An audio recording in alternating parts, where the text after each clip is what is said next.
came to us as a stray, and he was terrified. He wouldn't walk on leash, he wouldn't approach you or anything. He never was aggressive, but he would run away, he was trying to get out of the room, he was absolutely terrified of being touched. Next day we picked him up, brought him into a play group, and he turned out to love dogs. As soon as he was with dogs, he was way more confident. He started actually seeking affection in play groups where he was most comfortable. It kind of clicked for him one day that touching was such a nice feeling. Now Diego is a different dog. He is goofy, he's such a puppy. He loves every dog. He wants to play and run and chase. We've seen so many shy dogs who normally we wouldn't have been able to have the chance to work with them, and putting them in play groups has saved them. It's really saved their lives. Diego, it saved his life. If we hadn't had play groups, we wouldn't have had a chance to work with him because it would have taken so much longer for him to come out of his shell. He's gonna make somebody an excellent dog. He's a lot of fun.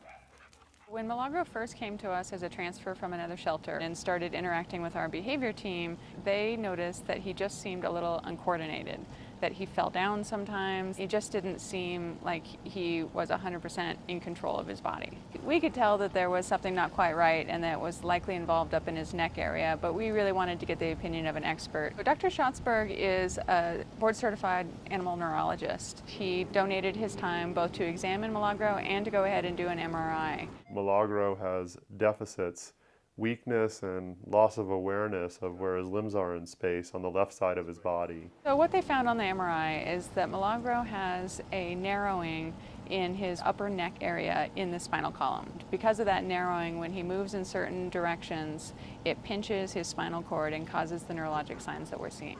Sometimes we refer to dogs with a cervical stenosis as having a wobbler syndrome.